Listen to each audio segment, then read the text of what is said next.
Okay, good afternoon, everyone. Welcome back to GMMUN School. In our final session, in our fourth class, in our fourth meeting, we will talk about draft resolution. Tapi sebelum kita bahas draft resolution, gue mau ngucapin makasih banyak buat semuanya yang udah ngumpulin tugas, yang udah konsultasi, yang udah nanya-nanya.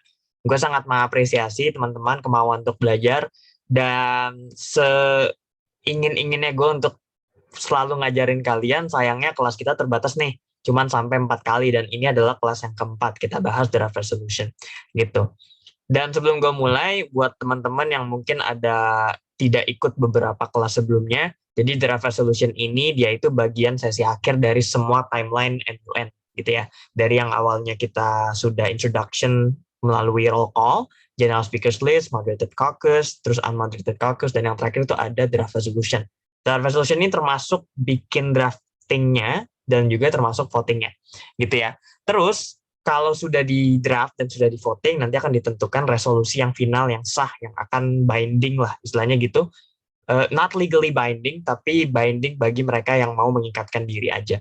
Intinya kalau dia bukan dari resolusi Dewan Keamanan PBB atau draft resolution Security Council, itu dia tidak legally binding, tidak bisa dipaksakan lah istilahnya ke negara anggota gitu ya. Karena setiap negara kan punya kedaulatan ya, sesuai pertemuan pertama kita ya, setiap negara tuh punya kedaulatan, dan kedaulatan itu termasuk menolak rekomendasi dari pihak-pihak negara lain atau PBB sendiri gitu. Nah, itu konsep dasarnya. Sekarang gue mau share screen buat file presentasi kita yang udah gue share di grup WhatsApp ya. Oke, drafting and model UN. Jadi kalau kita kilas balik nih dari yang pertama, MUN itu tuh ada 3 dokumen ya. Pertama itu ada position paper yang kita bahas di kelas, masih ingat ya, kelas kedua. Terus yang mau kita bahas hari ini itu ada 2, working paper sama draft resolution. Nah, ini 2 ini adalah kurang lebih dokumen-dokumen kalian yang harus kalian pelajarin banyak lah. Karena ini dia lumayan kompleks, lumayan ribet, dan juga paper-paper maupun draft resolution-nya itu dia nggak sembarang bikin. Ya, dia harus ditulis dengan aturan yang sudah diatur, dia harus sudah mengikuti ketentuan bakunya gitulah yang harus teman-teman ikuti gitu. Karena kan teman-teman jangan lupa, teman-teman selain simulasi sebagai negara gitu ya, hadir sebagai negara yang ikut serta dalam suatu sidang PBB, teman-teman juga ikut serta sebagai pihak ataupun negara yang ikut drafting atau ikut yang menyusun draft resolution tersebut atau paper tersebut gitu. Nah, kalau di paper yang position ya, yang kemarin sudah teman-teman buat dan kirim ke aku, itu teman-teman bisa lihat bahwa di situ papernya tuh perspektif dari negara kita ya. Gua nih, misalkan gua dari negara Indonesia, gua akan menulis paper dari perspektif negara gua gitu ya, dari perspektif negara gua. Terus dari situ gue tulis apa aja yang menurut gue benar dan apa aja yang menurut gue tidak terlalu benar, kurang tepat lah misalnya gitu. Jadi kita berpendapat, misalkan topiknya A, Indonesia setuju nih sama A. Kami setuju bahwa topik A adalah topik yang bla bla bla bla bla. Hal ini didukung oleh bukti-bukti berupa A, B, C, D, E, F gitu. Lalu kalau kita lihat dari perspektif lain, topik A ini justru lebih baik daripada topik B, C, D, E, F gitu ya. Jadi seakan-akan teman-teman berusaha untuk menjual dan juga memberikan persetujuan teman-teman terhadap suatu topik. Itu tugasnya position paper. Kalau misalkan tugasnya si working paper sama draft resolution, dia ini collective task gitu ya. Dia tugas kolektif bersama-sama dibuat sama negara-negara lain. So it's not always about us giving our point of view atau us giving our perspective on certain topics or certain subtopics gitu. Tapi ada negara lain juga nih yang perlu ngasih tahu subtopik ataupun perspektif mereka terhadap hal-hal yang lagi didiskusikan. Nah, kalau misalkan kita tahu nih bahwa perspektif kita akan masuk, perspektif negara A akan masuk, negara B masuk, negara C masuk, maka artinya apa? Tidak semua perspektif bisa masuk. Ya kan? Nggak mungkin semua perspektif masuk dalam satu resolution atau paper yang sama. Pastinya harus ada yang dipilah, harus ada yang dikorbankan, harus ada yang tidak dipilih, gitu kan? Nggak semuanya bisa masuk. Contoh, aku setuju kalau misalkan kita COVID itu ditangani dengan cara vaksinasi gratis. Negara lain juga setuju vaksin, tapi mereka maunya vaksinnya bayar, ya. Mereka maunya bayar. Tujuan kita sama-sama vaksin, tapi kita maunya ada satu ada yang mau bayar, ada satu ada yang mau gratis. Nah, itu kan nggak bisa dimasukin dalam satu resolusi yang sama. Nggak mungkin kita bilang vaksinasi akan dilakukan secara gratis dan juga bisa juga secara tidak gratis gitu atau berbayar gitu. Nah, ini kan akan memberikan semacam kerancuan gitu bagi negara yang mau melihat jadinya ini harus vaksin, harus gratis vaksinnya atau harus bayar vaksinnya dalam konteks penanganan COVID-19. Gitu ya. Itu yang membuat beda kenapa kita harus mulai mendinginkan kepala dan mulai memosisikan kira-kira mana sih kepentingan kita yang utama sebagai negara dan kepentingan yang tidak terlalu utama. Kepentingan yang jika tidak diutamakan ya nggak masalah buat negara kita. Gitu. Itu yang perlu kalian cek. Cara ngeceknya gimana? Nggak ada caranya. Itu kalian harus cari sendiri karena kita nggak tahu permasalahan masing-masing negara. We do not know every single country's situation, and that is why we should analyze based on each country situation. Karena kita nggak tahu situasinya gimana, ya kita nggak bisa pakai generalisasi yang sama. Ya nggak sih? We cannot set a standard that is applicable for all countries. Kita harus take every country as a special case. Dan itu sudah kewajiban bagi kita sebagai suatu diplomat gitu ya, perwakilan negara untuk bisa menganalisis hal tersebut. Kita harus tahu mana sih yang menurut negara lain tuh ini udah hal yang nggak bisa dinego-nego deh, udah nggak bisa dilobi-lobi lagi gitu. Jadi ini adalah cara kita untuk belajar kapan untuk mementingkan kepentingan sendiri dan kapan mulai mementingkan kepentingan negara lain gitu. Dan itu harus bisa. Jadi kita nggak bisa selamanya egois, tapi kita nggak bisa juga selamanya ngalah. Ya, jadi kita harus cari tengah-tengah. Mungkin nggak terlalu tengah-tengah, agak geser kiri, agak geser kanan. Apapun itu jawabannya, jangan sampai kepentingan yang utama kita, yang menjadi kepentingan nasional itu menjadi terkorbankan. Paham ya? So far udah paham ya? Itu konsep draft resolution. Kalau konsep nulis, konsep aturan, itu dipelajarin semalam bisa. Tapi konsep pemahaman, cara kita memandang draft resolution, itu sesuatu yang perlu dibantu sama orang. Dan dalam hal ini aku coba bantu kalian untuk memahami hal tersebut. Gitu ya, itu kan gunanya school, gunanya MUN School. Jadi kalian pahamin dulu, oh, gua sebagai negara A mau nih ikut serta bikin suatu draft resolution gitu. Dan ini adalah cara pandang gua. 5 negara lain cara pandangnya seperti ini. Gimana caranya gue bisa mempertahankan 5 negara agar tetap mau sama gue dalam paper yang sama, tapi gue tidak mengorbankan kepentingan gue sendiri. Gitu ya. Itu cara pandang yang harus teman-teman tanamkan dalam diri masing-masing, biar nanti pas ikut MUN nih, ya besok mungkin ya conference atau mungkin conference yang lainnya, itu teman-teman bisa maksimal dalam memberikannya. Gitu. Nah, ini working paper. Jadi gini, kalau working paper ya, working paper itu dia konsepnya tidak ada aturan yang baku. Jadi ini adalah sesuai namanya paper in a working process, paper yang sedang dibuat ya untuk membahas hal-hal yang sudah dibahas saja. Ya, it consists of your solutions, but only in a brief way. Ya, hanya dalam hal-hal yang umum lah, penuansaannya tuh umum. Contoh, kalau kamu pengen vaksinnya gratis, gratisnya dengan cara oh nanti dibayar sama ini, nanti kalau misalkan kenapa-napa yang tanggung jawab tuh ini, pelaksananya tuh ini kapan ini. Itu kan detail. Intinya apa? Intinya kita pengen vaksinnya gratis gitu kan. Ntar soal siapa yang bayar, soal apa itu mungkin bisa nanti di draft resolution. Untuk working paper intinya aja. Ya. 1, 2. There is no exact format and structure. Jadi nggak ada yang bilang harus paragraf, nggak ada yang bilang harus essay. Ya. Teman-teman mau bikin PowerPoint aja bisa, meskipun namanya paper ya. Teman-teman mau bikin PowerPoint aja bisa. Jadi nggak harus lama bentuknya Microsoft Word. Atau teman-teman mau bikin poster, it's also possible.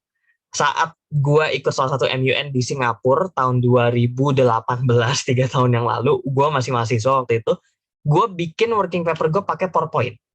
Dan itu jauh lebih menarik. Kenapa? Karena dia beda dari yang lain. Kalau Microsoft Word, dia kan harus di zoom dulu, di scroll dulu. Kita PowerPoint, kita langsung semua informasi dalam satu slide. Dan itu membuat presentasi jadi lebih interaktif ya, lebih enak dibaca. Akhirnya gue bisa dapat mungkin spotlight yang tim lain tuh nggak dapet. Intinya gitu. Nah, teman-teman bisa pakai cara itu. Tapi confirm dulu ke chair, bisa nggak pakai PowerPoint. Mungkin ada chair yang nggak suka kalau misalkan nggak boleh, kita harus Word. Nah, itu bisa aja. Gitu. And it's the chair's discretion to do that. Itu diskresi chair, kewenangan chair untuk membuat peraturan seperti itu. Dan itu harus ditaati. Gitu ya. Jadi yang kalian lihat di layar ini itu adalah hal-hal yang sifatnya umum, ya, yang harus dicek dulu ke masing-masing conference ini bisa apa enggak. Gitu ya. 2, 3, you don't need to present it, you just need to discuss it later on a formal debate. Gitu ya. Hanya perlu nanti didiscuss later dan nggak perlu dipresentasiin, oh ini kita nomor 1 ini, nomor 2 ini, nomor 3 ini. Gitu ya. Cuman didiskussin aja dalam formal debate, bentuknya moderated caucus.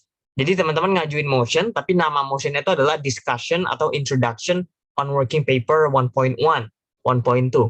Nanti di debatinnya formatnya moderated caucus juga. Gitu. Misalkan 10 minutes to 1 minute speaking time is to talk about working paper nomor 1. Ntar konsepnya seperti itu. Gitu ya. So you don't need to present it, you just need to discuss it later on. Gitu. Oke, sebelum gue lanjut ke slide berikutnya, ada yang mau bertanya nggak? Atau mungkin, Kak, gue masih nggak ngerti bedanya working paper sama draft resolution, atau Kak, bedanya paper working sama paper yang position kelas kemarin itu apa ya? Silahkan, yang mau bertanya via chat atau via unmute juga boleh. Atau misalkan, Kak, gue pengen coba bikin working paper, tapi gue bingung caranya gitu. Atau misalkan, Kak, gue pengen bikin working paper, cuman gue bingung kalau misalkan kepentingan gue itu nggak bisa diutamain gitu ya, atau bahkan Kak, kepentingan gue nih apa, interest nasional gue tuh sama sekali nggak masuk nih Kak, karena gue ngalah banget, itu bagus apa enggak ya? Itu boleh tuh ditanya-tanya. Ada pertanyaan? Nggak ada ya? Kalau nggak ada, gue lanjut. Tunggu, ini ada nih kayaknya. Oh, bukan. Oke, sip. Oke, gue lanjut ya. Nah, ini do's and don'ts in working paper. Jadi kalau misalkan working paper, oh ini ada nih, dari Shiva. Working paper individually kakak. Oh iya, oke. Nah ini sekalian ya Shiva. Jadi ini slide-nya kebetulan ngomongin pertanyaan Shiva. Nah jadi kalau misalkan working paper, dia itu bisa sendiri, bisa sama teman-teman. Tapi konsepnya gini, working paper itu kan dia akan menjadi draft resolution nantinya. Ya, nggak selalu sih, cuman beberapa working paper itu akan menjadi draft resolution kalau misalkan timnya solid gitu ya, dari awal sampai akhir dia satu timnya barengan gitu. Tapi ada kalanya satu tim tuh bisa bubar karena working papernya mungkin nggak menarik gitu ya. Atau misalkan working papernya nih awalnya cuma dibuat doang tapi didiskusiinnya jarang gitu. Akhirnya draft resolutionnya nggak dalam satu tim working paper yang sama dan akhirnya working papernya bubar gitu. Jadi jawaban dari pertanyaan Syifa, apakah bisa sendiri? Jawabannya bisa sendiri. Tapi lebih baik pakai blog. Kenapa? Ingat, MUN itu bareng-bareng. Ya, MUN itu adalah teamwork. Kalau misalkan teman-teman nggak kerja sama yang lain, itu susah. Ya, kalau misalkan nggak kerja sama, itu nanti teman-teman dapat temennya akan susah tuh. Ya, teman-teman dapat temennya akan susah. Dan akhirnya draft resolution teman-teman tuh angka minimal delegate-nya nggak ketemu. Masih ingat ya? Kalau misalkan di MUN itu kan kalau pengen ngelolosin draft resolution itu dia ada minimal angka suaranya ya. Yang kemarin tuh 2/3 kalau misalkan resolution, atau misalkan kalau misalkan motion tuh dia 50% plus 1 gitu ya. Yang hitungannya ribet tuh minggu lalu ya. Teman-teman di situ akan mulai belajar bahwa oh gue harus tahu nih kapan gue ngalah, kapan gue agak batu dikit nih sama teman-teman gue gitu, atau sama yang lainnya gitu. Itu contoh biar teman-teman paham bahwa working paper tuh baiknya tuh kelompok ya. Terus jangan lupa inti-intinya aja yang dimasukin. Don'ts-nya jangan kebanyakan details dan jangan dalam bentuk format DR. Nah, kenapa seperti itu? Karena gini, kalau misalkan formatnya udah draft resolution, mengingat draft resolution ada aturan formatnya sedangkan si working paper tuh nggak ada aturannya, itu chair akan curiga ya, chair akan curiga, dan kalau curiga dia akan mikir ini si anak ini kok working papernya bagus banget nih udah draft resolution gitu kan, ini bikin di rumah kali ya.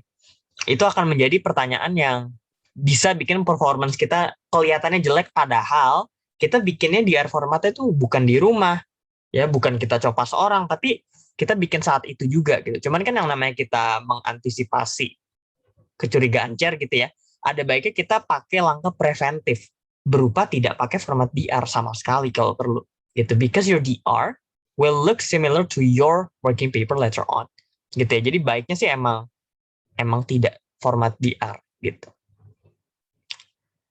Oke, dari Rahma, Kak, bedanya working paper dan position paper kemarin apakah? Oke, kalau position paper dia dikumpulnya itu sebelum conference mulai dan dia dibuat sendiri. Dan yang ditulis itu cuman topik tentang negara kita doang. Ya, negara kita ngelihat topiknya COVID nih. Oh, negara kita nggak setuju sama COVID, jelasin tuh di situ. Udah, itu aja. Kalau working paper, dia itu nggak cuma perspektif negara kita, tapi ada perspektif satu tim yang beda-beda negara. Ya jadi ini kerja kelompok istilahnya gitu. Meskipun tadi pertanyaannya Shiva juga bisa aja dibuat sendiri. Gitu. Cuman kebanyakan working paper tuh dalam bentuk grup, gitu ya. Jadi bedanya itu. Apalagi bedanya? Oh bedanya kalau misalkan position paper dia itu halamannya 1 atau 2 gitu ya.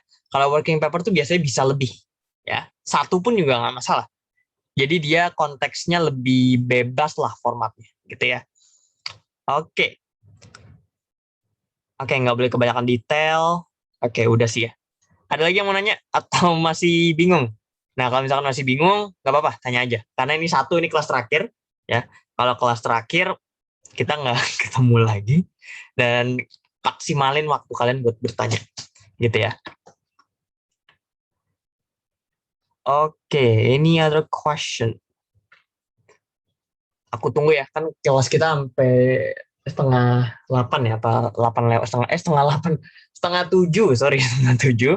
Nanti kita bisa tanya-tanya banyak. Oh ya, aku share ini juga ya, share contoh draft resolution sama working papernya nanti setelah di pertengahan ya, di pertengahan nanti aku kasih contoh. Oke, ada lagi yang mau bertanya? Kalau mau bertanya, bisa langsung unmute.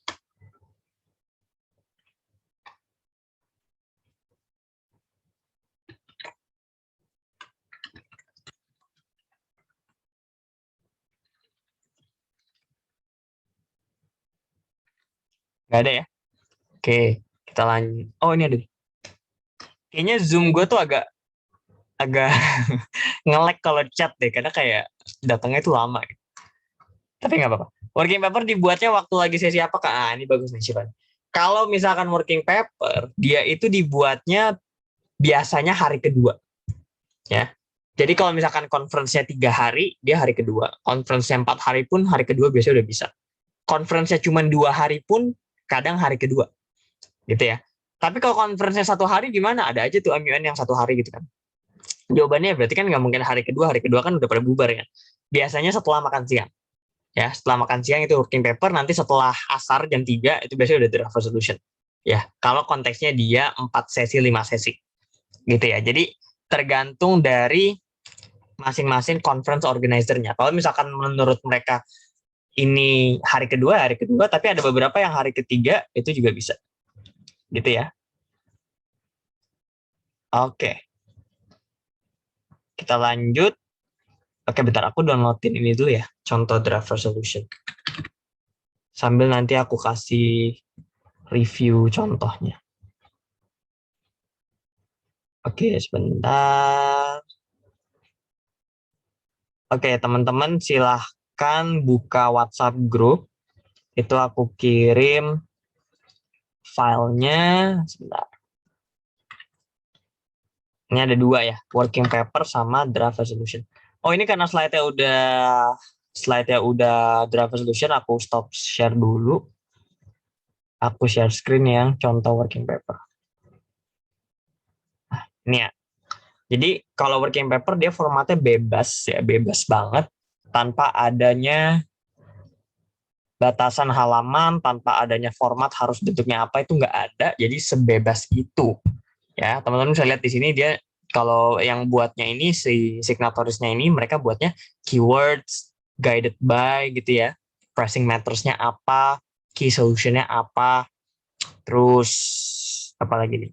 Cara solusinya apa aja gitu ya. Dan formatnya poin-poin. Kalau misalkan teman-teman mau formatnya esai, paragraf, narasi, silahkan. Jadi nggak ada yang melarang ya, karena emang nggak ada aturannya sama sekali. Karena ini tugasnya itu cuma buat nunjukin kira-kira apa sih yang menjadi working paper yang mau teman-teman bikin, istilahnya gitu. Gitu ya. Oke. Terus ya sama ya, poin-poin sampai bawah ya. Kak, ini baiknya kita nyusunnya gimana? Nggak ada baiknya. Jadi sebebas itu, selama teman-teman bahas topik yang sudah dibahas. Jadi aturannya cuma satu. Topiknya yang udah dibahas apa aja. Kalau ada topik belum dibahas, harusnya dibahas, cuman belum dibahas pas mau bikin working paper. Terus teman-teman masukin ke working paper, itu nggak boleh. Karena nanti caranya akan ngomel, caranya akan curiga gitu ya. Kok kamu udah masukin ini, kita kan belum bahas ini gitu kan. Ini bikin dari rumah ya gitu. Pasti selalu pasang cer akan curiga ya. Bukannya kita nggak percaya sama orang, bukan. Tapi dengan kita selalu was-was, chair akan curiga gitu ya. Chair tuh kita akan jauh lebih terbiasa untuk bikin dari nol, bikin dari awal tanpa adanya persiapan apapun. Mau kita disuruh bikin 5 menit sebelum deadline, 10 menit sebelum deadline, sejam sebelum deadline, kita siap. Karena kita udah terbiasa bikin dari nol. Gitu ya. Apapun aturannya, selama kita paham, kita bisa nulisnya. Itu yang working paper. Nah, ini draft resolution. Aku langsung ke contoh kalau draft resolution ya. Kalau teman-teman lihat, dia formatnya lebih baku ya. Formatnya tuh ada headingnya, ya, ada nomornya, ada nomor resolusinya berapa, councilnya berapa, sponsornya siapa, signatorisnya siapa, topiknya apa. Bedanya sponsor sama signatoris, kalau sponsor itu biasanya para pemimpin nih, ya, pemimpin-pemimpin dari blok negara ya, kelompok negaranya. Bukan pemimpin negara A, B, C, bukan. Tapi negara yang aktif lah, istilahnya gitu. Dia aktif memimpin, aktif menyusun, aktif berkoordinasi dengan chair, dengan teman-temannya, ya, aktif membagi tugas. Nah, itu yang biasanya jadi sponsor. Tapi biasanya kalau teman-teman kurang aktif, tapi teman-teman bisa jadi sponsor, berarti teman-teman kemampuan negosiasinya jago nih, nyakinin orangnya jago. Meskipun teman-teman tidak memimpin secara langsung, tapi teman-teman jadi sponsor, apakah bisa? Ya bisa aja, selama negosiasinya bagus. Gimana kalau misalkan nanti sponsornya kamu sama aku nih, ya nanti aku bantu ini, bantu ini, bantu ini. Padahal kita nggak kerja dari kemarin, ya bisa aja gitu. Tapi my recommendation is not to be like that, be both. Ya, jadilah dua-duanya. Aktif iya, sponsor iya. Ya, kalau kalian aktif, otomatis kalian kemungkinan jadi sponsornya lebih gede. Kalau kalian tidak aktif, belum tentu akan dipilih sponsor sama teman-temannya.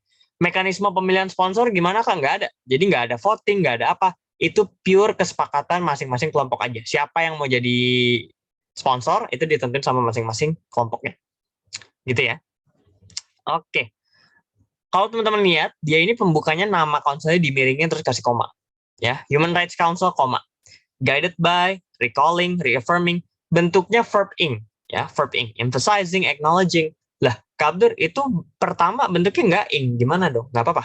Dia ini namanya bentuknya passive, ya, passive, dan itu bisa juga, ya. Kalau nggak passive, kalau nggak verb ing atau gerund, kita pakainya adjective. Nah, kita coba cari contoh adjective.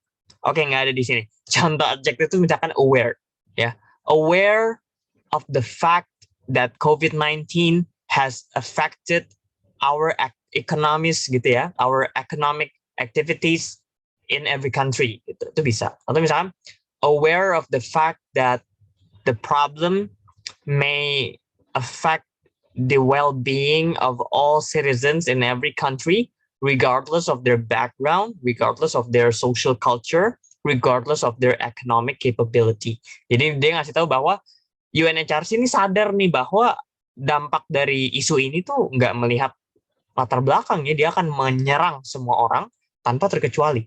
Gitu. Jadi teman-teman perlu cek juga apakah ini cocok, ya, apakah ini cocok.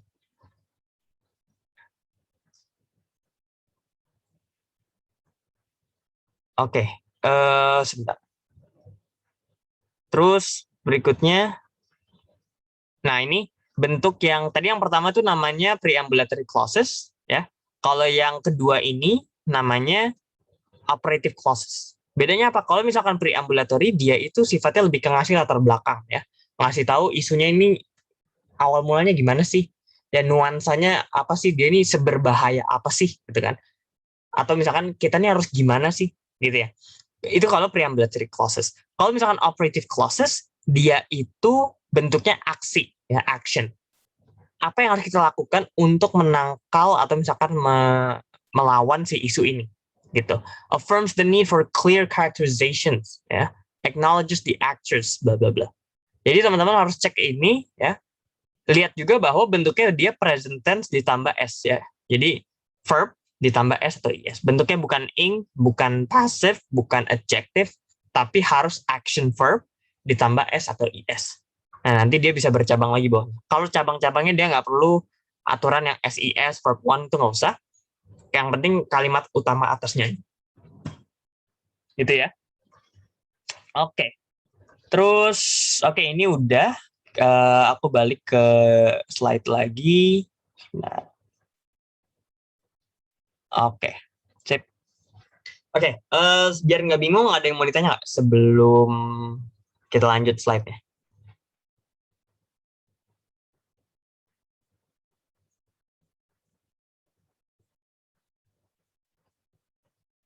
Nggak ada. Kalau nggak ada, aku lanjut. Jadi ini draft resolution itu output dari konferensi 2 hari gitu ya. Dan dia itu ditulis secara komprehensif, secara bareng-bareng. Ada formatnya dan nggak boleh nggak ikut formatnya, harus ikut formatnya. Beda sama working paper, dia nggak ada, ya, dia nggak ada gitu. Oke, itu draft resolution. Kalau yang berikutnya, strukturnya itu sesuai yang tadi udah aku jelasin, ada headingnya, kop surat gitulah ya. Ada logo PBB, ada DR number, ada list of sponsors gitu ya. Kalau body dia itu yang dua tadi, preambulatory sama operative. Preambulatory yang ing-ing tadi, adjective, passive, bentuknya nuansa latar belakang kayak ini, kayak pembukaan Undang-Undang 45 ya, bahwa kemerdekaan itu ialah hak segala bangsa dan kemerdekaan dan penjajahan di atas dunia harus dihapuskan karena tidak sesuai dengan pri kemanusiaan dan pri keadilan. Itu kan pembukaannya, itu dia pembukaan. Kalau misalkan pasal-pasal batang tubuh Undang-Undang 45 itu kan jelas kan, pasal 1 ayat 3, negara Indonesia adalah negara hukum. Nah, itu dia jelas tuh, dia ngasih tahu bahwa ini konteksnya, ini yang harus kita lakukan gitu. Kalau mau amandemen Undang-Undang 45, prosedurnya apa? Itu ada di batang tubuh. Kalau misalkan tentang kenapa Undang-Undang 45 ini ada, itu di pembukaan. Kurang lebih sama. Preambulator itu sifatnya pembukaan, alasan-alasan pertimbangan. Kenapa sih resolusi ini mau dibuat tuh apa alasannya? Oh, karena ada masalah ini, kita harus perlu ini, resolusi yang terkait ini tuh belum ada, kita harus bikin resolusi ini. Itu contoh aja. Ya, operatif dia lebih ke langkah-langkah. Apa sih yang harus dikerjakan, apa sih yang harus diupayakan sebagainya. Gitu ya. Structure of the R. Terus, nah ini tadi udah. Kalau sponsors tuh authored or dominantly built the R. Kalau misalkan ini maksimalnya itu ditentukan sama chair ya. Bisa jadi satu grup 2 sponsor, bisa jadi 3 sponsor ya. Dan yang pasti adalah kalian nggak bisa jadi sponsor di 2 DR atau lebih dari 1 DR. Jadi kalau pengen jadi sponsor di 1 DR yang sama.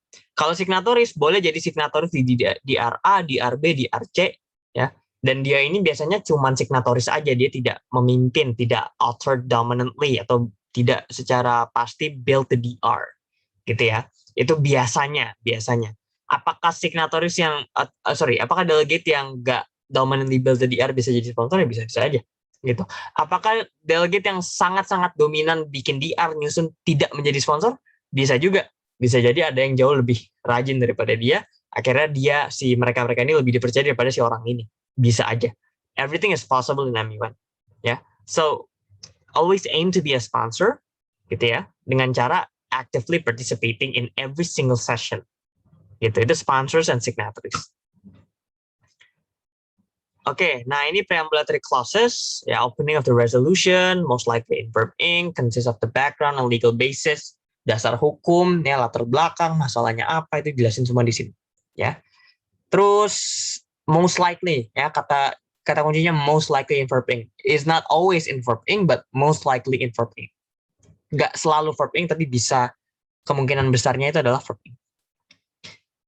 Sample preambulatory phrases. Nah, ini adalah sampel-sampelnya. Kalau aku bilang sih patokannya ini aja, ya. Screenshot aja atau mungkin PowerPoint-nya kan udah disimpan ya tadi. Pilih aja salah satu, tapi pilih yang sesuai konteks. Misalkan expecting, artinya kan mengharapkan sesuatu. Berarti kalian taruh kalimatnya yang belum terjadi gitu ya. Expecting the pandemic to end as soon as 2022 misalkan. Itu kan belum terjadi. Makanya pakai kata expecting. Nggak mungkin kita bilang misalkan approving that the pandemic will end in 2022. Itu kan nggak pasti, ini kan kok nggak approve gitu kan kita nggak tahu. Kita bisa expecting the pandemic should end in 2022. Nah, itu bisa juga ya. Taking into consideration, realizing berarti kan dari yang nggak sadar jadi sadar kan. Realizing that the pandemic needs to be tackled through international collaboration. Kalau awalnya semua negara fokus masing-masing, akhirnya mereka sadar nih, kita realize bahwa harusnya ini ditangani bareng-bareng secara internasional, bukan sendiri-sendiri. Gitu ya. Itu contoh buat yang preamp. Nah, kalau operatif, dia itu main essence. Bentuknya verb 1, tugasnya adalah mengekspresikan idea dari resolution kalian. Alias apa? Alias solusi. Ya. Caranya gimana menyelesaikan masalahnya, apa yang harus kita lakukan, dan seterusnya, dan seterusnya. The job is to express the idea of your resolution. Gitu. Oke. Terus Oke, ini sampelnya kurang lebih sama.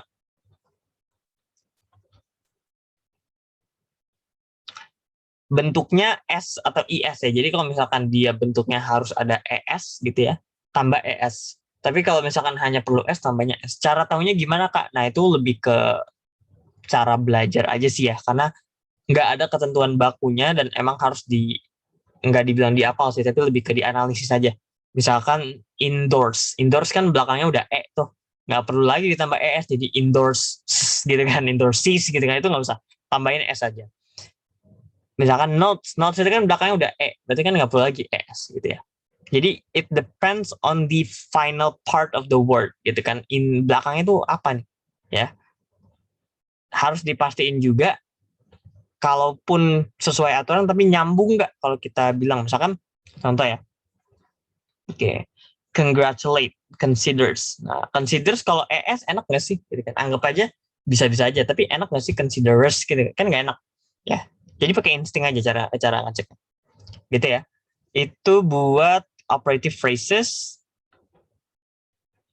Nah, oke, sebelum gue lanjut ada yang mau nanya? Silakan, kalau ada yang mau bertanya, gue izin minum dulu ya. Karena secara teknis itu tadi udah ya, udah buat contoh draft dan contoh working paper.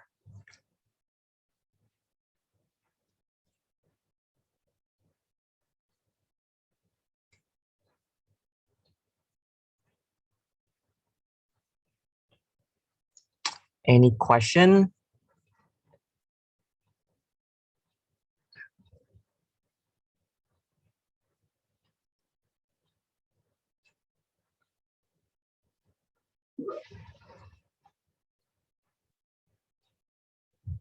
Kalau nggak, oh ini ada dari Shiva. Ada maksimal negara per blok nggak, Kak? Jawabannya nggak, karena dia nggak ada ketentuan soal harus 5, harus 10, nggak ada. Jadi sebanyak-banyaknya. Kalau kalian bisa ngambil 3/4 dari total negara, itu hebat berarti. Ya. Dan nggak ada minimal juga ya. Mau blok cuma 3 negara itu bisa-bisa aja. It's very possible. Gitu. Tapi yang pasti satu negara kayaknya nggak bisa. Seingatku ya, satu negara tuh nggak bisa karena jatuhnya kalian nggak bikin tim gitu ya, nggak bikin blok. Gitu. Sedangkan draft resolution is a team's work. Gitu. Jadi harus bisa dalam bentuk tim. Gitu. Oke, terus through the motion. Nah, ini harus sebelum DR-nya didebatin, di-introduce dulu ya, introduction of draft resolution. Ya, sponsor is the one who presents, biasanya 10 menit. Ya, biasanya kalau jadi gini, sponsornya misalkan 2, bisa jadi yang present tuh cuma 1 orang. Ya, sponsornya bisa jadi ada 3. Yang present tuh biasanya yang dibawain cuma 2 orang. Jadi ada konsep sponsor, ada konsep presenter. Kalau kalian pengen spotlight-nya gede, jadilah presenter. Otomatis kalian kan sponsor juga tuh, ya. Kalau kalian sponsor iya, presenter iya, maka kemungkinan kalian menang, there's a big chance for you to win. Karena kalian shine out gitu kan. Kalian di grup kalian tuh kalian yang paling plong gitu ya. Kalian mimpin, kalian present juga. Itu bagus buat penilaian. Tapi be careful, jangan sampai kalian tuh terlalu semacam over dominantly uh, strategizing your way of winning the stairs gitu ya. Seakan-akan kita pengen naik tangga, tapi kalian naiknya itu secara dominan seakan-akan tidak mengajak tim secara bareng-bareng. That's dangerous. Jadi jangan sampai seperti itu. Jadilah pemimpin yang be a leader that invites others, be a leader that accommodates people's interests, accommodates country's interests, be a leader that those who are around you feel safe. Ya, siapapun yang berada di antara kalian tuh merasa aman, merasa nyaman gitu ya. They feel safe, they feel happy, they feel that their interests are accommodated dan sebagainya. Gitu. Discuss in moderated caucus, each block can criticize each other's DR. Jadi kalau misalkan udah di-introduce, ya di-present juga 10 menit, present tuh gini, present tuh ngejelasin pasal per pasal ya. Jadi ngomongin tentang apa jelasin, ngomongin apa jelasin. Tapi yang dijelasin itu cuman boleh dibacain doang. Ya, jadi nggak boleh dijelasin. Misalkan pasal satunya adalah we will gini, member states are encouraged to offer free vaccines. Ya, kalian cukup jelasin itu aja. Gitu. Kalian nggak bisa jelasin nanti vaksin gratisnya itu akan gini, akan itu nggak usah. karena sebatas apa yang ditulis di draft resolution aja, gitu ya. Nanti baru di discussion, formnya masih moderated caucus sama 10 menit 1 menit each, atau mungkin 20 menit 1 menit each, bisa juga depending on the situation of the MUN conference. Itu boleh bebas tuh, itu boleh jelasin, boleh klarifikasi, boleh, itu kan tempatnya debat ya. Kalau udah kritik udah, debat udah, teman-teman baru masuk ke voting 2/3, jangan lupa 2/3 minimal, dan 2/3-nya ada 2/3 mereka yang ngomong yes ya, bukan mereka yang abstain. Saya ingat ya kemarin itu kalau misalkan pengen di-adopted ya, kalau pengen diterima pakainya yang tadi 2/3 to be adopted. Oke, ini slide terakhir ya. Awards-nya tuh ada, jadi meskipun conference ya, MUN meskipun itu conference, dia juga di saat yang sama adalah lomba ya. Best delegate juara 1, most outstanding juara 2, honorable mention juara 3, verbal itu juara harapan lah ya. Best position paper itu dia paper terbaik. Dia ini di luar performance dari kalian di delegate simulation ya. Tapi ada beberapa chair yang ngelihat papernya bagus, tapi kita lihat performance dia bagus gak pas lagi MUN. Nah, ada yang menilai dua-duanya. Tapi ada chair yang menilai, enggak, gue gak peduli mau dia aktif, mau dia enggak pas lagi MUN. Kalau papernya menurut gue oke banget, sempurna gitu ya, gue akan menangin dia. Ada cara yang kayak gitu. Jadi it depends on the chair, it depends on the organizer as well. Kalau organizernya ada peraturan soal awarding, maka itu juga berlaku. Gitu ya. My advice would be to ask the criteria to win each award gitu. Nggak usah takut dibilang ngamis banget, nggak usah. Ya kita kan bayar, kita harus perlu tahu dong ini cara kita menang ini gimana ya. Best delegate itu yang apa kriterianya biar kita nanti sesuaiin gitu kan. Jangan sampai kita udah ngira kan aku aktif Kak, aku presenter, aku sponsor, aku ngobrol, tapi aku nggak menang best delegate. Oh ternyata chairnya nggak terlalu mentingin itu semua, mereka fokusnya ke substansi. Kamu aktif, kamu jadi presenter, tapi omongan kamu itu kebanyakan isinya nggak ada gitu. Kamu cuma ngulang-ngulang aja yang udah dibahas gitu. Mungkin ada yang nyari seperti itu. Ya, jadi sesuaikan konteksnya. Oke, itu slide terakhir. Oke, sebelum ditutup, ada yang mau bertanya nggak?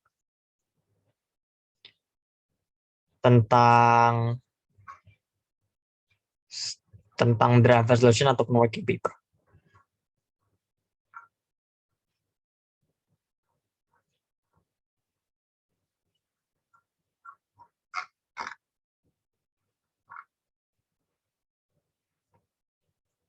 No? No question? Kalau nggak ada, oke ada. Kak, boleh spoiler nggak kalau MBA Intermediate Class kira-kira gimana? Oke, aku belum pernah isi yang Intermediate Class karena aku fokusnya di beginner. Tapi kalau aku boleh kasih hint, Intermediate itu udah nggak bahas yang ini lagi. Ya udah nggak bahas teori, udah nggak bahas apa. Kita langsung simulation. Jadi teman-teman kan kalau dari hari pertama kan fokusnya lebih ke bertanya ya, bertanya, diskusi gitu ya.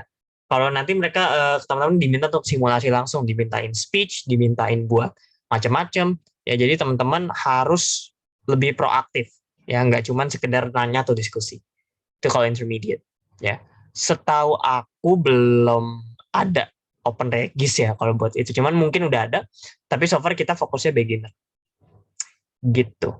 Teman-teman daftar lagi ya, kalau ada daftar lagi, hopefully ketemu lagi. Kalau ketemu ya bagus, kalau enggak ya berarti nanti teman-teman jangan ikut beginner lagi, kan udah nggak beginner lagi, udah bagus ya.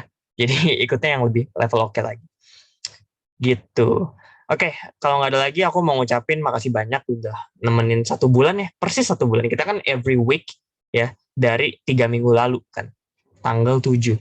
Berarti 7, 14, 21, sekarang 27. Awalnya tuh aku mau kelasnya tanggal 28 besok, cuman besok tuh aku lagi agenda lumayan padat, jadi aku mikir kenapa nggak Jumat aja. Sebenarnya Jumatnya aku harusnya nggak bisa, tapi karena lagi agak sedikit lowong, aku sempetin dan alhamdulillah teman-teman bisa juga. Jadi kita bisa di hari Jumat. Gitu. Terus aku mau ngomong apa lagi? Oke, gue mau minta maaf kalau misalkan ada salah-salah kata seperti biasa. Kalau ada salah ucap atau mungkin kalau teman-teman ada yang ngechat, aku chatnya setahu aku sih chat semua aku balas ya. Tapi kalau ada yang tenggelam, please chat lagi aja.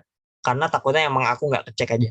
Tapi seingat aku semuanya udah aku balas ya. Baik yang personal chat maupun yang di grup gitu. Kalau mau nanya-nanya boleh silakan gitu ya. Tentang MUN, tentang yang lain silakan. Tapi nanti mungkin aku nggak bisa se-fast respon kemarin karena emang lagi fokus ke kelas kalian. Minggu depan aku udah fokus ke angkatan yang baru. Kalian kan angkatan 9.0 ya. Angkatan baru yang 10 ini aku udah dapat lagi kelasnya. Nah, nanti mungkin aku waktunya lebih fokus di situ. Teman-teman kalau mau nanya, anticipate aja, mungkin nggak secepat yang kemarin, tapi juga ya nggak lama-lama banget lah. Yang penting chat aku aja kalau misalkan teman-teman tenggelam atau misalkan chatnya nggak kebaca gitu. Terus I wish you the best of the best of the best of the things that you can attain in life gitu ya. Gapailah yang banyak sesuai quotes kita setiap minggunya. You don't have to be great to start, but you have to start to be great. Nggak harus jadi orang hebat dulu untuk memulai, tapi untuk menjadi orang hebat kalian harus memulainya sekarang gitu.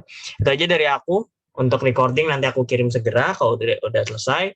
Materi semuanya masih di drive yang sama, bisa di download kapanpun. Kalau teman-teman mau nggak download juga nggak apa-apa, linknya is there for you to download ya, jadi dia akan accessible kapanpun gitu aja.